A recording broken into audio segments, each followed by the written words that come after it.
వెంటనే ఇప్పుడు మనం తదుపరి అంశంలోకి వెళుతున్నాం. పద్మశ్రీ పురస్కార గ్రహీత మహాకవి బృహత్ ద్విసహస్రావధాని బ్రహ్మశ్రీ మాడుగుల నాగపడి శర్మ గారిచే ఇప్పుడు పంచాంగ పఠనం జరుగుతుంది.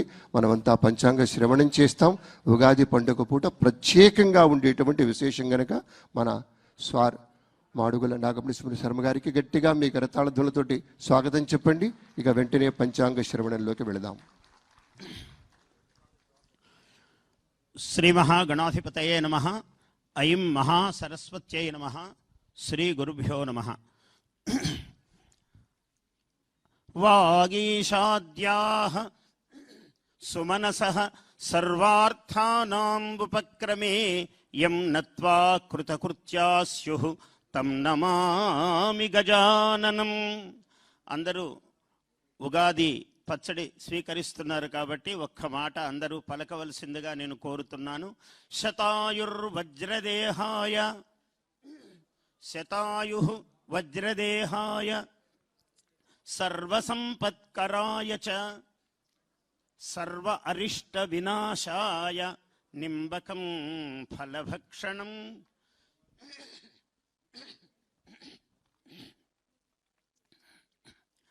ఇది పరాభవనామ సంవత్సరం ఉగాది.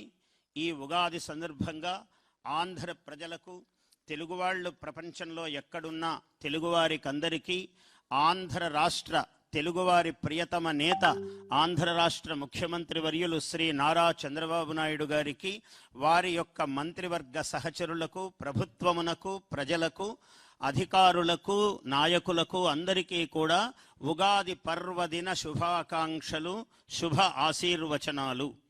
ఈ ఉగాది యుగస్య ఆదిహి యుగాదిహి అన్నారు. అంటే యుగము యొక్క ప్రారంభము. యుగము ఒక కాలానికి సంకేతము. 6 ఋతువులు 12 మాసములు కలిగినటువంటిది ఇప్పటి యుగాది. ఈ ఉగాది ఎందుకయ్యా చైత్రశుద్ధ ప్రథమ ఇవాళ ఈ చైత్రశుద్ధ పాడ్యమి నాడు ఎందుకు ప్రారంభమైంది అంటే, ఒకప్పుడు చైత్రే మాసి జగద్బ్రహ్మ ససర్జ ప్రథమే అహని, బ్రహ్మదేవుడు మొట్టమొదట సృష్టి ప్రారంభించిన నాడు చైత్రశుద్ధ ప్రథమ నాడే సృష్టిని ప్రారంభం చేశాడట. అందువల్ల ఉగాది అన్నది ప్రారంభ సన్నివేశము అయినది. ఈ ప్రారంభ సన్నివేశం నాడు ఏం చెయ్యాలి అని ఉగాది కృత్యం అని మనకు ధర్మశాస్త్రము బోధించింది. ఏం చెయ్యాలి అంటే, తెల్లవారుజామున సూర్యోదయాత్ పూర్వము లేవటం అన్నది సహజముగా నియమము. అలా లేచి అభ్యంగన స్నానము, తల అంటుకుని స్నానము చేసి ఆ తర్వాత నూతన వస్త్రధారణం, దేవతా పూజనం, కాలానికి అధీశ్వరుడు ఈశ్వరుడు కాబట్టి ఆయనని పూజించటం, అలాగే ప్రతి ఇంటికి మంగళ తోరణాలు కట్టడము, నూతన వస్త్రధారణం అయ్యాక ఇవాళ ఈ వేపపూత ప్రసాదము 6 రుచులు, 6 రుచులు ప్రపంచానికి తెలుగు వాళ్లకు ప్రత్యేకంగా తెలుసు ఈ రుచి. ఇటువంటి అంటే జీవితంలో ఎన్నో వస్తాయి, అన్నింటినీ కూడా సమర్థించుకోగలిగినటువంటి ఒక వైదుష్యము, ఒక ప్రతిభ, ఒక శక్తి మానవుడికి కలగాలి అని ఈ ఉగాది పచ్చడిలో ఉన్నటువంటి ఒక రహస్యము. అటువంటి ఈ కొత్త మామిడి, కొత్త బెల్లము, కొత్త చింతపండు, అలాగే వేపపూత, ఉప్పు, మిరియము, ఈ 6 రుచులు కలిపినటువంటి ప్రసాదాన్ని స్వీకరించటంలో ఈ కాల రహస్యము అది. అటువంటిది అయ్యాక ఇవాళ పంచాంగ పఠనము కూడా ఇందులో భాగమే ఉగాది కృత్యములో. ఏమిటి పంచాంగ పఠనం? పంచాంగం 5 అంగములు, తిథి వార నక్షత్ర యోగ కరణాలు. మామూలుగా ఇవి చూసుకునే తీరిక ఎవరికీ ఉండదు, కాల ప్రవాహంలో పరిగెడుతూ ఉంటాము అందరము. అయితే ఇది ఒక ప్రారంభం కాబట్టి ఇక్కడ తిథి వల్ల ఆయుస్సు కలుగుతుంది, శ్రేయస్సు కలుగుతుంది అన్నాడు. ఐశ్వర్యము తిథేహే శ్రేయమాప్నోతి, వారము వల్ల ఆయుష్యము. అంటే ఈ మంగళవారము, సోమవారము, ఇవాళ గురువారము, ఈ రోజు ఇది చెయ్యొచ్చు, ఈ రోజు ఇది చెయ్యకూడదు అనే నియమం పాటించడం వల్ల మానవుడికి అత్యంత ముఖ్యము ఆయుస్సు. అటువంటి ఆయుస్సు కలుగుతుంది. వారాత్ ఆయుష్యవర్ధనం, నక్షత్రము పాటించటం వలన పాపము సంహరింపబడుతుంది. యోగము వల్ల రోగ నివారణము, కరణము వల్ల కార్యసిద్ధి ఏర్పడుతుంది అని పంచాంగ ఫలము, పంచాంగము యొక్క తత్వమును మన వాళ్ళు అభివర్ణించారు. ఇవాళ ముఖ్యముగా ఈ పరాభవనామ సంవత్సరం అందరూ ఈ పేరు వినగానే కొంచెం భయపడుతూ ఉన్నారు. పరాభవం అంటే ఇదేదో అగౌరవము కదా, ఎలాగా అని. ఇది ఒక బాహ్యార్థము ఉన్నప్పటికీ దీనికి తాత్వికమైన అర్థము, నిజమైన అంతరార్థము వేరుగా ఉన్నది. ఈ వేదిక మీద నుంచి నేను అందరికీ తెలియజేస్తున్నాను ఏమిటంటే, పరా అనేది వాక్కుకు సంబంధించింది. అందుకే ఈ సంవత్సరానికి గురువు అధిపతి అయ్యాడు. పరా అంటే పరా, పశ్యంతి, మధ్యమ, వైఖరి అని వాక్కు యొక్క 4 స్వరూపాలు. అంటే పరా నాభిదేశములో ఉంటుంది, పశ్యంతి హృదయములోకి వస్తుంది, మధ్యమ ఇక్కడికి వచ్చేటప్పటికి గొంతులో, మధ్యమ మనం మాట్లాడేది వైఖరి. ఇలా 4 దశలు దాటి వాక్కు బయటకు వస్తుంది. అటువంటి వాక్కుకు అధిపతి ఎవరయ్యా అంటే బృహస్పతి. ఆయనే వాచస్పతి.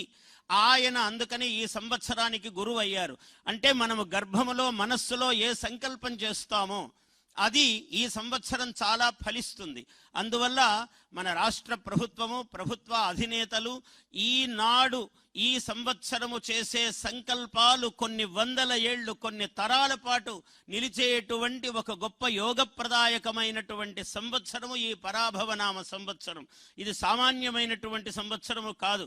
మామూలుగా బయటికి వినడానికి అందరికీ అలా అనిపించినా తత్వార్థము మాత్రము ఇంత గొప్పగా ఉన్నది. అందుకని నేను ఒక శుభాశంసనం చేస్తున్నాను. విజయీ భవ, విజయీ భవ, వాక్పరాత్పరా భవ.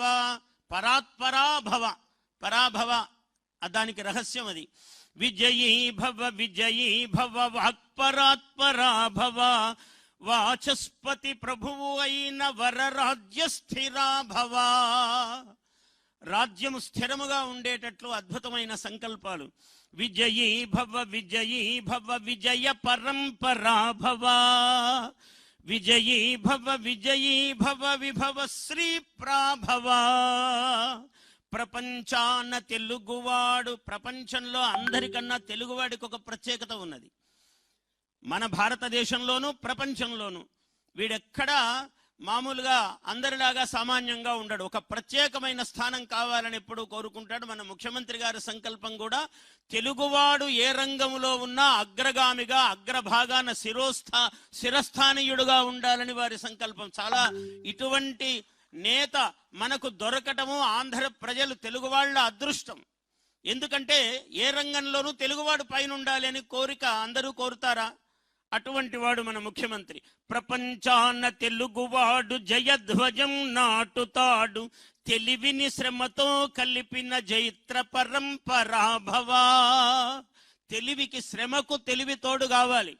అంటే కేవలం హార్డ్ వర్కే కాదు, స్మార్ట్ వర్క్ కూడా కావాలని మనం భావించాలి. ముఖ్యమంత్రి గారి సంకల్పం కూడా అదే. ఎందుకంటే శ్రమకు తెలివి తోడు కావాలి. ఎప్పుడు మొరటుగా పని చేసుకుంటూ ఉండిపోకూడదు. తెలుగువాడు అలా ఉండడు. ఈ సంవత్సరం విశేషం ఏమిటంటే, నవనాయకులు. రాజు గురువు అయ్యాడు, బృహస్పతి కాబట్టే ఇవాళ గురువారం పండుగ వచ్చింది మనకు.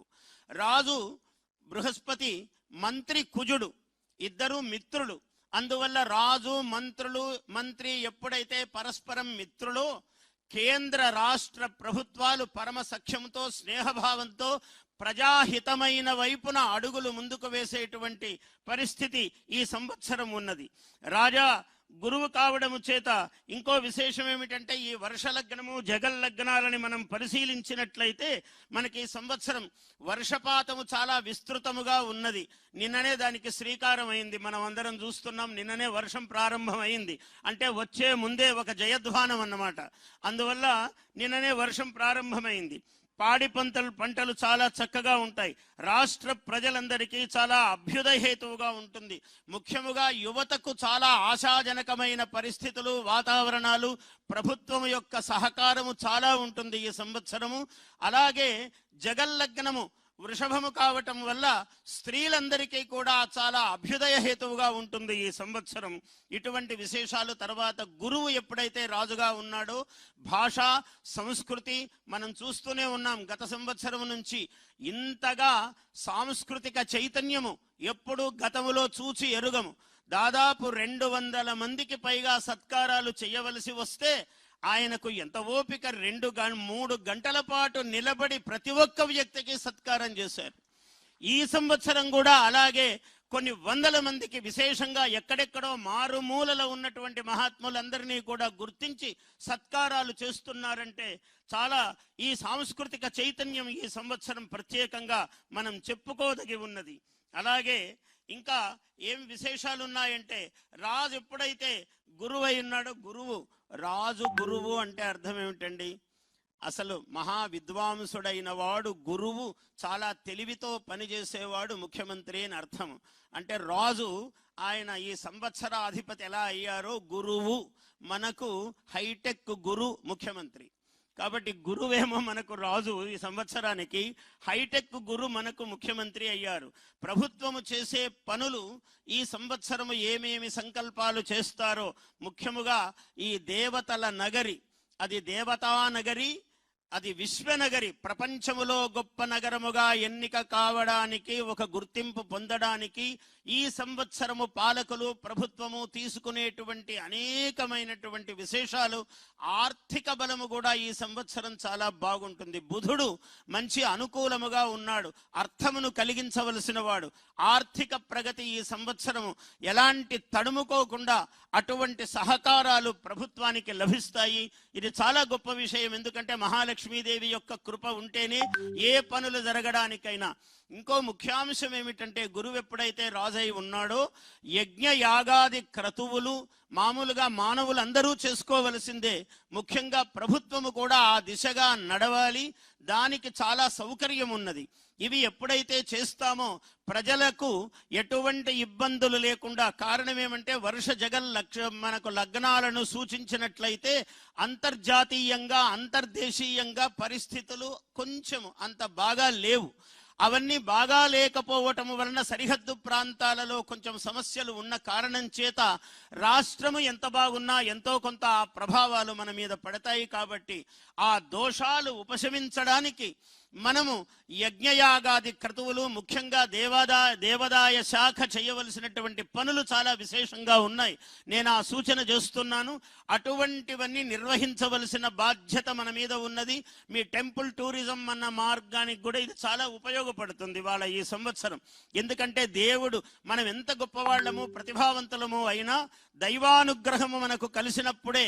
అందుకనే ఆర్టిఫిషియల్ ఇంటెలిజెన్స్, ఆర్టిఫిషియల్ కాదు ఆర్టిస్టిక్ ఇంటెలిజెన్స్ అంటే సౌందర్యాత్మకమైనటువంటి తెలివి. ఆర్టిస్టిక్ ఇంటెలిజెన్సే కాకుండా ఆధ్యాత్మిక ఇంటెలిజెన్స్ కూడా తోడైంది ఈ సంవత్సరం. ముఖ్యమంత్రి గారి ఆలోచన సరళిలో కూడా దైవ భావన సంపూర్ణముగా ఆవిష్కరింపబడుతూ ఉన్నది. అందువల్ల ఈ ఆధ్యాత్మిక ఇంటెలిజెన్స్ ఇవాళ అందరికీ అవసరమైనది. ప్రజలందరూ కూడా ఎవరెవరైతే దైవ భావనతో జీవితాన్ని సాగిస్తారో వాళ్లకు చాలా విశేషమైన అభ్యుదయము కలిసి వచ్చేటువంటి సన్నివేశము ఈ సంవత్సరము ఉన్నది. ముఖ్యంగా మనకు అమరావతి అన్నది అత్యంత రాజధానులకు ఒక విశ్వనగరము, ప్రపంచములోనే జేగీయమానమైనటువంటి నగరము కాబోతున్నది అమరావతి. అటువంటి సందర్భంలో అక్కడ లోకేశ్వరేశ్వరుడైనటువంటి అమరేశ్వరుడు అంటే సాక్షాత్తు దేవేంద్రుడు ఆయన పాదపద్మాల దగ్గర కూర్చుని పూజించాడు. అటువంటి అమరేశ్వరుడికి విశేషమైనటువంటి సేవ, ఆ యజ్ఞయాగాది క్రతువులు ఆయనకు జరిగినప్పుడు సంపూర్ణముగా ఈ నగరము దైవీ కళ సంతరించుకుంటుంది అని నేను సూచన చేస్తూ ఉన్నాను. ఇదంతా ఇందులో ఉన్న విషయాన్ని నేను సంక్షిప్తంగా చెప్తూ ఉన్నాను. అదేవిధంగా ఇవాళ 3-4 గ్రహాలు ఒక్కొక్క చోట ఉన్నాయి. ఆ ఉండటం వల్లనే అంతర్జాతీయ స్థితిగతుల్లో కొంచెం భేదం ఉంది. కాబట్టి మనము ఈ దేవతా లక్షణములతో జాగ్రత్త వహించి విశేషంగా రుద్రాభిషేకాలు, విశేషముగా సహస్రనామ పారాయణలు, ఇక్కడ దుర్గాదేవి అధివసించినటువంటి చోటు దుర్గా మల్లేశ్వరుల స్వామి దేవస్థానము, అందువల్ల ఇక్కడ చండీ పారాయణాలు, దుర్గా సప్తశతులు ఇలాంటివన్నీ కూడా విశేషంగా జరగవలసినటువంటి సన్నివేశము ఉన్నది. అయితే నేను సూక్ష్మంగా రాసులు ఎన్ని చెప్పినా కూడా మనము రాసుల యొక్క విశేషాలు ఎలా ఉన్నాయని అందరూ అనుకుంటారు. కాబట్టి నేను సంక్షేపంగా రాసుల గురించి చెప్తూ ఉన్నాను. ఈ సంవత్సరము దాదాపు 6-7 రాసులకు చాలా విశేషమైన యోగము ఉన్నది. మేషము చాలా యోగం ఉన్నది, మేషరాశి. అలాగే కర్కాటక రాశి చాలా బాగా ఉన్నది. అలాగే తులా రాశి చాలా అద్భుతంగా ఉన్నది. ఆ విధంగానే మకర, కుంభాలు, మీనము కూడా చాలా విశేషంగా ఉన్నాయి. ఈ రాసులకు అంటే చాలా బాగున్నాయి కాబట్టి మనం ఎక్కువ పని చేయాలి. బాగున్నాయంటే పని చేయకపోవడానికి లేదు. చాలా ఎక్కువ శ్రమ, ఎక్కువ దైవభక్తి, ఎక్కువ జాగ్రత్తలు. మామూలుగా అన్ని రాసులకు అసలు గురువు ఎప్పుడైతే ఇక్కడ ఉన్నాడో మంత్రి కుజుడయ్యాడు కాబట్టి అక్కడక్కడ మాట తూలుతూ ఉంటారు. ఏ మానవుడు మాట తూలరాదు. మాట ఎంత జాగ్రత్తగా ఉంటే మనం కొంతమంది పెద్ద నాయకులను చూస్తాం. మనకే ఉదాహరణ, ఎప్పుడు మాట జారడు. ఆ మాట జారకపోవడములోనే మన మహత్వం అంతా ఉంటుంది. ఎంత బయటికి మాట్లాడితే బహుభాషిణ శ్రద్ధధాతి లోకహ అన్నాడు. ఎక్కువగా మాట్లాడేవాడి మీద లోకానికి శ్రద్ధ ఉండదు అన్నారు. అందువల్ల మాలాంటి వాళ్ళం అంటే మాట్లాడాలి, తప్పదు. మాకు కూడా చాలా నియమాలతోనే మాట్లాడుతాం, ఎప్పుడు పరిధులు దాటకుండా మాట్లాడుతాం. అలాగే సహజంగా ఏ వృత్తిలో ఉన్నవారైనా మాట ఎక్కువ తూలకుండా జాగ్రత్తగా పొల్లు మాట రాకుండా చూసుకోవటం అన్నది ఒక ప్రధానమైనటువంటి సందేశము ఈ సంవత్సరము గురువు కుజుడు మనకిస్తున్నాడు. మొత్తం నవనాయకులలో 7 మంది నాయకులు శుభావహంగా ఉన్నారు. మనకు 21 మంది ఉపనాయకులలో 16 మంది నాయకులు మనకు అక్కడ చాలా శుభాస్పదంగా ఉన్నారు. అందువల్ల ఈ సంవత్సరం ఎక్కువ శుభాలకే అవకాశం ఉన్నది. మన రాష్ట్ర ప్రగతి చాలా విశేషంగా ఉంటుంది. ప్రజలందరూ ఆనందించేటువంటి సన్నివేశమే ఉన్నది. ఇటువంటి వైభవాలన్నీ కలిగినటువంటి సంవత్సరము. ఈ ఆదాయ వ్యయాలు ఇవన్నీ కూడా సహజముగా మనం సమీక్షించుకోవలసిందే. శాస్త్రమునెప్పుడు ఉల్లంఘనం చేయరాదు, తేలికగా మాట్లాడరాదు. పంచాంగం ఏముందిలేండి, అదేముందిలేండి అని మనం అనుకోరాదు. ఎందుకంటే సర్వము మన సర్వశక్తులు కాలాధీనములై ఉన్నాయి. కాలము ఏష కాలహ నిరాకృతి అన్నాడు. కాలము అన్నియుంచేయును అన్నాడు. కాలము చెయ్యనిది లేదు ఈ ప్రపంచములో. ఏదైనా చాలా గొప్పగా ఉన్నదంటే వాడి టైం అండి అలా ఉందండి అంటారు. ఏదైనా బాగాలేదంటే టైం అండి అని చేయి కిందకి అంటాం. ఏదైనా టైము అంటే కాలము, కాలమే అన్నింటికీ గొప్పది. అటువంటి కాలము సర్వోన్నతముగా, సర్వోత్తమముగా మనకు అద్భుతమైనటువంటి అనుగ్రహాన్ని ప్రసాదించాలి అని కోరుతూ, అటువంటి కాలము మనకు సర్వానుగ్రహప్రాయముగా ఉండాలని ఆ కాలస్వరూపుడైనటువంటి పరమేశ్వరుణ్ణి ప్రార్థిస్తూ, నేను కాలము గురించే చెప్తున్నాను కాబట్టి కాలమును ప్రతి సెకను కూడా లెక్కగానే నేను పాటిస్తూ నా భాషణాన్ని స్వస్తి ప్రజాభ్య పరిపాలయంతాం, ఎందుకంటే మొట్టమొదట ప్రజలకే స్వస్తి అన్నాడు శాస్త్రములో కూడా. పరిపాలయంతాం వెంటనే ఎక్కడికి వెళ్ళాడంటే రాజులు ధర్మముగా పరిపాలించాలి, ప్రభువులు. స్వస్తి ప్రజాభ్య పరిపాలయంతాం న్యాయేన మార్గేణ మహీం మహిషాః. ప్రభుత్వం ఎప్పుడైతే ధర్మప్రదముగా ప్రవర్తిస్తుందో ప్రజలందరికీ క్షేమం కలుగుతుంది అన్నారు. అలా చాలా నిత్యోత్సాహముతో వయస్సును లెక్కం చేయకుండా ఒకే మాట చెప్తాను. ఆయన కాల కిరీటధారి మన ముఖ్యమంత్రి చంద్రబాబు నాయుడు గారు. కాలమును కిరీటముగా మలుచుకున్న మహాప్రతిభాశాలి.